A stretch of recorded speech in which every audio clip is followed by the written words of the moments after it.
ગુજરાત એ જાણીતો છે પોતાના સૌથી મોટા દરિયા કિનારી વિસ્તારના કારણે અને તેની સાથે સાથે એ દરિયાની અંદર જતાંય માછીમારો ગુજરાતની અંદર જેટલા દરિયા કિનારો વિસ્તાર છે લગભગ 1600 કિલોમીટર જે લાંબો દરિયો છે એ લાંબા દરિયાની કિનારા ઉપર આવેલા એ તમામ ગામો એ માછીમારી સાથે નિર્ભર છે.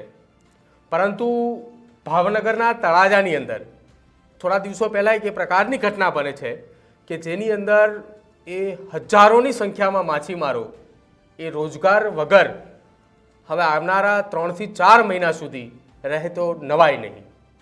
હું વાત કરી રહ્યો છું ભાવનગરના તળાજા નજીક આવેલા સુરતાનપરના દરિયાની કે જ્યાં થોડા દિવસો પહેલાં એક કેમિકલયુક્ત પાણી છોડવામાં આવ્યું અને મોડી રાત્રે હજારો લીટર પાણી છોડાતા લગભગ 7 થી 10 નોટિકલ માઇલ દૂર દરિયાની અંદર એ કાળું પાણી જતું રહ્યું અને જેના કારણે સેંકડો માછલીઓ એ મૃત થઈ અને એ કેમિકલ યુક્ત પાણીના કારણે પાણીની અંદર એ કેમિકલ ભળવાના કારણે માછીમારો પણ પોતાની રોજગારી એ હવે 3-4 મહિના સુધી નહીં મેળવી શકે.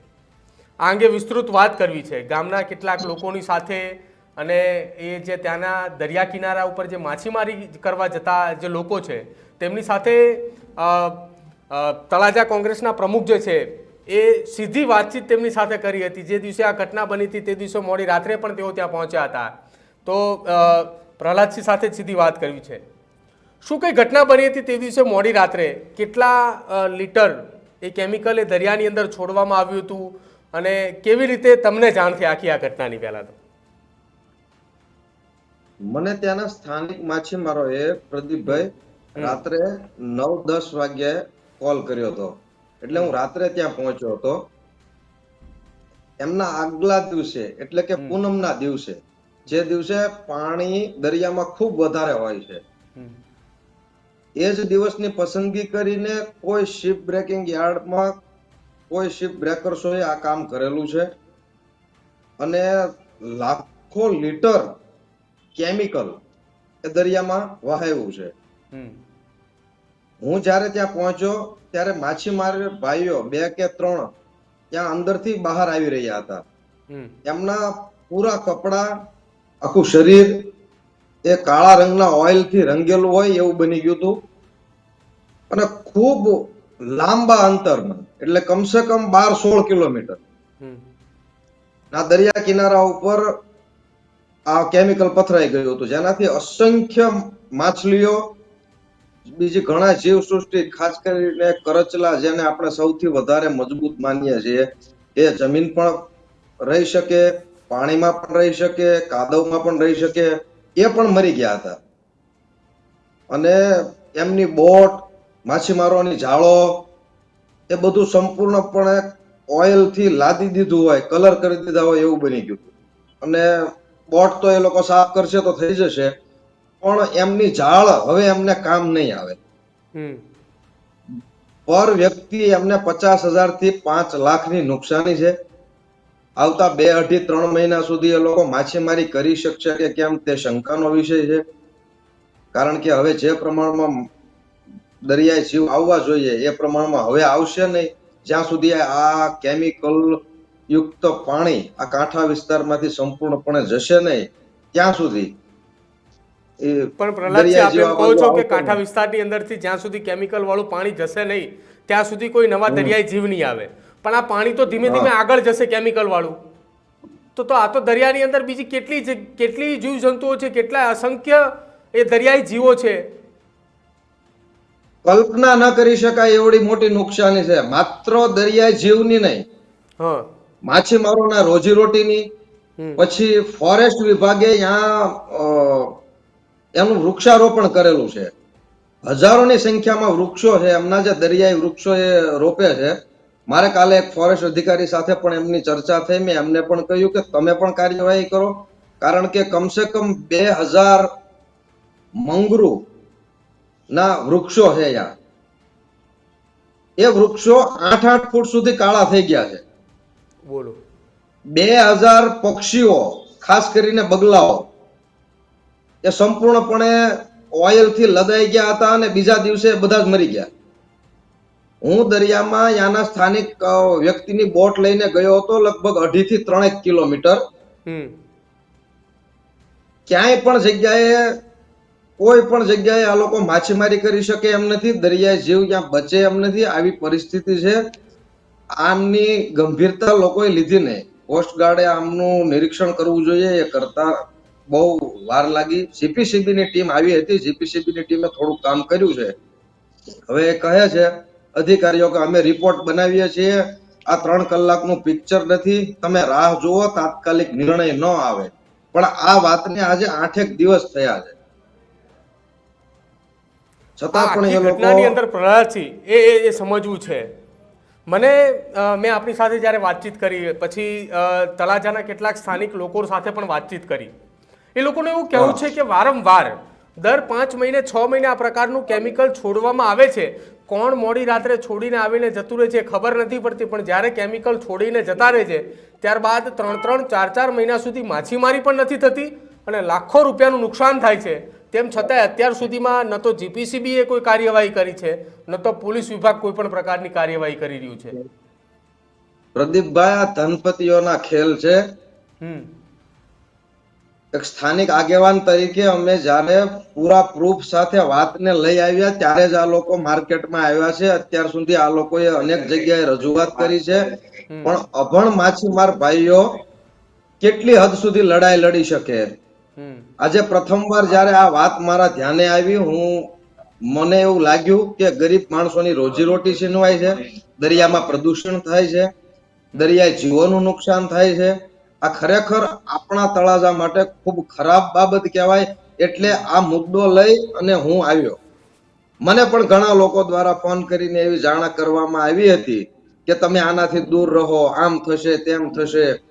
જે થશે તે એક સામાજિક આગેવાન તરીકે, એક રાજકીય આગેવાન તરીકે મારી એક ફરજ બને છે કે જે લોકોને અન્યાય થયો છે, જે પ્રકૃતિનું નુકસાન થયું છે, એ વાત મારે ઉઠાવવી જોઈએ. એટલે અમે સતત, હું 4 દિવસ સુધી અહીંયા રહ્યો છું સાહેબ. પહેલા દિવસે રાત્રે ગયો, બીજા દિવસે આખો દિવસ રહ્યો. જીપીસીબી ની ટીમ આવી તો એમની સાથે પણ હું રહ્યો આખો દિવસ. જેટલા મીડિયાના મિત્રો આવ્યા એમની સાથે પણ હું ગયો. કોસ્ટગાર્ડની ટીમ આવી તો એમની સાથે પણ હું ગયો. એટલે એ લોકોને હવે કાર્યવાહી કરવાની ફરજ બની. અચ્છા, હજી તો જીપીસીબીની ટીમ, તમે કીધું કે મોડી રાત્રે તમને ફોન આવ્યો હતો કે કેમિકલ યુક્ત પાણી આવી ચૂક્યું છે, તો જીપીસીબીની ટીમ કેટલા કલાકો પછી ત્યાં પહોંચી? મેં એ દિવસે રાતે દરિયા કાંઠે ઉભા જ જીપીસીબી ના સાહેબને ભાવનગર ફોન કર્યો હતો, રાઠોડ સાહેબને, અને બીજા દિવસે સવારે એમને ટીમ મોકલી.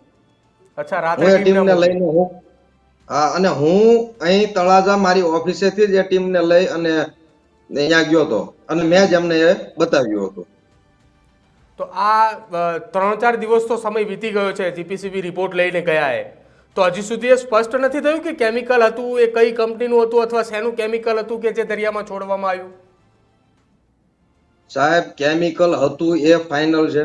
કાલે જીપીસીબી નો એક રિપોર્ટ એમને પરમ દિવસે રાત્રે રિલીઝ કર્યો, કાલે પેપરમાં પણ આવ્યું કે અલંગનો જે 11 કિલોમીટરનો દરિયા કિનારો છે ત્યાં કેમિકલ નથી મળ્યું, પણ સરતાનપરનો જે દરિયા કિનારો છે, એ જે આખો વિસ્તાર છે ત્યાં કેમિકલ મળ્યું છે. એનો સીધો મતલબ એવો થયો કે આ કોઈ દુર્ઘટના નથી. જો દુર્ઘટના હોય તો અલંગના દરિયા કિનારે પણ મળવું જોઈએ.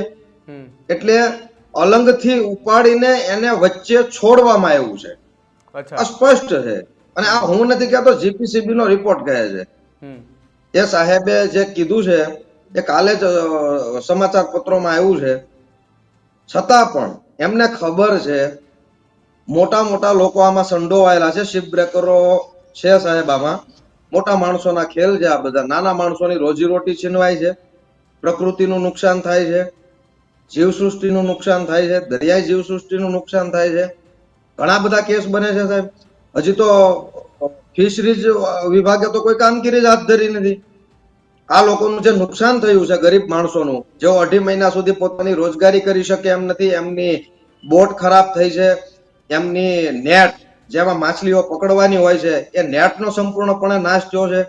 છતાં પણ એમને જે વળતર આપવાનું છે એ બાબતે તો હજી એક અક્ષર પણ મુકાયો નથી. અમે કાલે 50 લોકો અહીંયા સરતાન પરથી આવ્યા હતા, અહીંયા મારી ઓફિસે મને મળવા. અમે એમને લઈને પ્રાંત અધિકારી સાહેબ અને મામલતદાર સાહેબને અમે આવેદન પત્ર પણ આપ્યું છે ગઈકાલે. ખૂબ મોટું નુકસાન છે.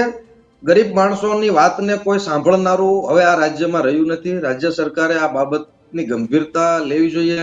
20,000ની વસ્તીનું સરતાનપર ગામ છે, જ્યાં 10,000 લોકો સીધા જ માછીમારી સાથે જોડાયેલા છે. એમનું ખૂબ મોટું નુકસાન છે. આવતા દિવસોમાં એમની રોજીરોટીનું શું, એમના બાળ બચ્ચાઓનો શું, એમને જે થયેલો છે ખર્ચ થયો છે, જે નુકસાની વેઠવી પડી છે એનું શું? આની તો કોઈ વાત જ કરતા નથી. ધનપતિઓને સાચવવાની એક જાણે ગુજરાતમાં નેમ બની ગઈ હોય એવી રીતે આ સમગ્ર તંત્ર કામ કરે છે. અને આગળ કેટલા વિભાગની કામગીરી બને છે સાહેબ, આમાં ફોરેસ્ટ વિભાગની કામગીરી બને છે, કોસ્ટગાર્ડની કામગીરી બને છે, જીપીસીબી ની બને છે, જીએમબી ની બને છે, એમએમબી ની બને છે. ખુદ કલેક્ટર સાહેબે સીઆરઝેડ ના નિયમ હેઠળ કાર્યવાહી કરવી જોઈએ. એ પોતે સીઆરઝેડ ના અચ્છા પ્રહલાદભાઈ, આખી આ ઘટના જ્યારથી બની ત્યારથી અત્યાર સુધી એ સમજવું છે કે તમે સ્થાનિક લોકોના સીધા સંપર્કમાં છો, સામાજિક આગેવાન છો, રાજનીતિ સાથે જોડાયેલા છો અને લોકોની વચ્ચે રહો છો, એટલે સીધો સંપર્ક તમારી સાથે લોકોનો છે. જ્યારથી ઘટના બની આ ખૂબ જ મોટી અને ગંભીર ઘટના છે. જે લોકો આને સામાન્ય ઘટના સમજે છે એ લોકોને જરા એકવાર એ પણ સમજાવીએ કે આ એ પ્રકારનું કેમિકલ છે કે જેટલું એ 9-10 કિલોમીટર 12 કિલોમીટર સુધી દરિયાની અંદર આ કેમિકલ ફેલાયેલું છે. આ કેમિકલ હજુ પણ દૂર જઈ શકે છે અને જેટલું દૂર આ કેમિકલ ફેલાય એટલા વિસ્તારની અંદર દરિયાઈ જીવસૃષ્ટિ જે છે તે નાશ પામે છે. તો આ 4-5 દિવસ 6 દિવસનો સમયગાળો થયો. કલેક્ટર, પોલીસ અધિકારીઓ, જિલ્લા પોલીસ વડા, ત્યાંના ધારાસભ્યો, ત્યાંના નેતાઓ, સાંસદ સભ્યો આ કોઈ મુલાકાત લેવા માટે ત્યાં પહોંચે છે? કોઈ જાણકારી લેવા માટે કે અમે તપાસ કરાવીશું, શું કરાવીશું, અમે આગળ ધ્યાન રાખીશું, આવી કોઈ ઘટના નહીં બને? કેમ કે દર 6 મહિને એકવાર આ પ્રકારની ઘટના બને. પ્રદીપભાઈ, હું બોલીશ એટલે ભારતીય જનતા પાર્ટીના મિત્રો એવું વિચારશે કે કોંગ્રેસના પ્રમુખ છે એટલે રાજનીતિ કરે છે. સરતાનપર ગામમાં આવીને કોઈએ પણ પૂછી લેવાની છૂટ છે. આજ દિવસ સુધી એક પણ રાજકીય આગેવાન, ચૂંટાયેલા ધારાસભ્યો, સંસદ સભ્યો, મિનિસ્ટરો કે એમના ચૂંટાયેલા જનપ્રતિનિધિઓ ત્યાં સામાન્ય માણસની મુલાકાતે ગયા નથી કે એમને પૂછ્યું નથી કે તમારી શું પરિસ્થિતિ છે, તમને શું નુકસાની છે, કે આમાં તમને આગળની શું કાર્યવાહી કરવી જોઈએ. એક પણ શબ્દ આ લોકો બોલ્યા નથી. શું કામ? સામે ધનપતિઓની ફોજ ઉભી છે અને આ લોકો એમની સામે નહીં બોલે. ગુજરાતનું જે એક નેરેટિવ સેટ થઈ રહ્યું છે, જે આખા દેશમાં થઈ રહ્યું છે હવે, કે ધનપતિઓને સાચવો, ગરીબોની કોઈ જરૂરિયાત નથી, ધન હશે તો ચૂંટણી લડાશે પણ અને જીતાશે પણ. સાહેબ, એક સિંગલ વ્યક્તિ આવડી મોટી ઘટનામાં કોઈ ધારાસભ્ય, સંસદ સભ્ય, કોર્પોરેટર, તાલુકા પંચાયતના સદસ્યો, જિલ્લા પંચાયતના સદસ્યો કે કોઈ પાર્ટીના પ્રમુખો જો આવી ઘટનાઓ ઉપર ન બોલી શકતા હોય, ત્યાં કોઈની મુલાકાત ન લઈ શકતા હોય. સરતાનપર ગામ, મેં કીધું તેમ પ્રદીપભાઈ, 20,000ની વસ્તી ધરાવતું ગામ છે. અચ્છા પ્રહલાદસિંહ, કેટલી વખત આ પ્રકારની ઘટનાઓ બની છે? દરિયાની અંદર કેમિકલ છોડવાની વાત હોય કેટલી વાર? 8 મહિના, 8 મહિને, 8 મહિને, 10 મહિને, 8 મહિને, 10 મહિને આવી ઘટનાઓ બનતી રહે છે પ્રદીપભાઈ. પણ આ વર્ષોથી પરંપરા છે કે આ પ્રકારનું ચાલુ જ આવે, કોઈ કાર્યવાહી નથી થતી એટલે આ લોકોને ફાવ્યું છે. અચ્છા, સ્થાનિક આગેવાનો વાતને ફ્રન્ટ ઉપર લાવીને તેનો વિરોધ કરવાની પરંપરા ભૂલી ગયા છે, અથવા તો કોઈ બોલતા નથી એટલે આ લોકોને, ઉદ્યોગપતિઓને ફાવ્યું છે, અથવા તો ક્યાંક ને ક્યાંક વાત ઉઠે છે ત્યારે લોકો સાથે સીધું સેટલમેન્ટ થાય છે, જેના કારણે વાતો દબાઈ જાય છે. 2 દિવસ આવો આ કરશે એવું વિચારીને આ લોકો છોડી દે છે, જેના કારણે આ લોકોને આવું બધું રોજ કરવાનું જાણે પરમિશન મળી ગઈ છે. પ્રદીપભાઈ, આ વાત એટલી બધી ગંભીર છે કે માત્ર માછીમારી સાથે સંકળાયેલા લોકોને તો નુકસાન છે જ. જે લોકો માછલી જમે છે એમને પણ આવતા 4-6 મહિના સુધી આ જ કેમિકલ ખાવાનું છે. લોકોના સ્વાસ્થ્ય સાથે સીધા છેડા છે. ગંભીર વિષય છે, પણ નથી બોલવામાં આવતો, નથી કઈ વાત હમ મુવમેન્ટ થતી. શું કામ? કારણ સામે એક વિશાળ વર્ગ ઉભો છે હમ કે જેમની પાસે ખૂબ પૈસા છે, તાકાત બતાવે છે, લોકોને દબાવે છે, ડરાવે છે, ધમકાવે છે, અને અધિકારીઓ પણ ચૂપ થઈ જાય છે. જે કાર્યવાહી થવી જોઈએ, જે સ્પીડથી થવી જોઈએ, જે ત્વરિતતાથી નિર્ણયો આવવા જોઈએ, એ નિર્ણય હજી સુધી આવ્યા નથી. પણ હું આપના માધ્યમથી તળાજાના લોકોને આશ્વસ્ત કરવા માંગુ છું કે જ્યાં સુધી આનું પરિણામ નહીં આવે ત્યાં સુધી હું આને છોડીશ નહીં. હાઈકોર્ટમાં પીઆઈએલ કરવી પડશે તો કરીશું. હમ જે દોષિતો છે એમને સજા અપાવીશું, હમ અને જે આનો ભોગ બન્યા છે એમને એમનું પૂરું વળતર મળે. આ જ અમારી માંગણી છે. હમ સરકાર એમનું વળતર આપી દે, જે દોષિતો છે એમની સામે કાર્યવાહી કરી દે, એટલે અમારે બીજું કઈ જોતું નથી. હમ પણ જે જવાબદારી છે, જે અધિકારીઓની જવાબદારી છે, જે પદાધિકારીઓની જવાબદારી છે, એમણે પોતાની જવાબદારી તો નિભાવવી જોઈએ કે હમ બિલકુલ ક્યાંક ને ક્યાંક પ્રહલાદભાઈ, આભાર ક્યાંક ને અમારી સાથે ક્યાંક જોડાવા બદલ તળાજાનું અને વાતચીત કરવા રાજકારણમાં હું બદલ. ઉતરું છું. આશા રાખીએ છીએ કે આ આખી ઘટના સાંભળીને, આ દર્દ સાંભળીને એ અધિકારીઓ જાગે અને એ કામ કરવા માટે આવે. આપ પણ આ મામલે અવાજ ઉઠાવતા રહેજો. ન્યૂઝરૂમ પણ આપની સાથે છે. જ્યાં પણ જરૂર પડશે અમે પણ એ દરિયાઈ જીવસૃષ્ટિ માટે, એ આપણી લોકોની રોજીરોટી માટે, કેમ કે 20,000 પરિવારનો જ્યાં વસવાટ છે તેમાંનો 10,000 કરતાં પણ વધારે પરિવાર એ માછીમારીના રોજગાર સાથે નિર્ભર છે. તો સ્વાભાવિકપણે અવાજ ઉઠાવવો પડશે, ને ત્યાં સુધી અવાજ ઉઠાવવો પડશે જ્યાં સુધી આ નિંભર અધિકારીઓના કાન ના ખુલે.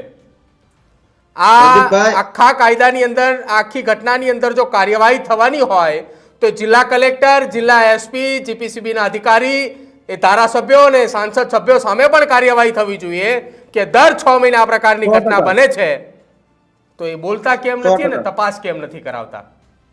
પ્રદીપભાઈ, હું તળાજાની જનતા વતી ન્યૂઝરૂમ અને આપનો પણ આભાર માનું છું કે આપે અમને આ સહયોગ આપીને અમારી વાતને પણ વાચા આપી છે, અને હું આશા રાખું છું કે આગળના સમયમાં પણ આપ આવી કૃપા કરશો. બિલકુલ પ્રહલાદજી, અમે તમારી સાથે છીએ. કોઈ પણ ઘટના બને, આ અંગે કોઈ પણ રિપોર્ટ આપવાનો હોય અથવા કોઈ માહિતી વધુ મળે, કોઈ ઘટનાની માહિતી મળે તો પણ આપ અમારા સુધી પહોંચાડજો. અમે એને જરૂરથી લોકો સુધી પહોંચાડવામાં મદદ કરશું. આભાર અમારી સાથે જોડાવા બદલ.